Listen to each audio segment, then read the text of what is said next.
Hai, hari ni saya nak share macam mana kita nak tukar kita punya headset ni. Ini saya ada JBL jenis Live 660. So, isu dia ialah dia punya earpad dia ni, dia dah rosak. Nampak dia dah menggerutu dan saya nak tukar yang baru. Oleh itu saya dah beli yang baru.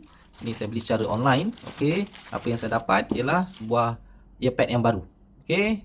So, kita akan buka dan pasang dia. Nampak habis dia punya ni menggelupas. So saya nak tukar yang baru. Okey.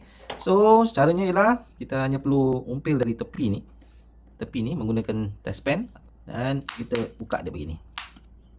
Okey.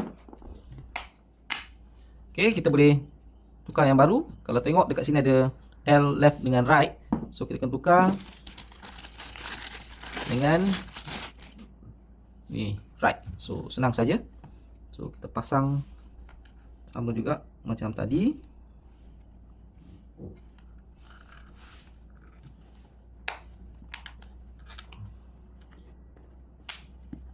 Okey. So next, yang ni.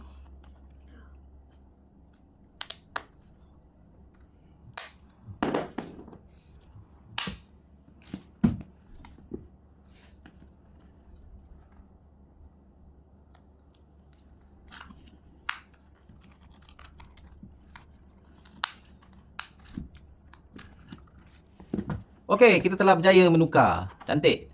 Itu saja daripada saya. Terima kasih.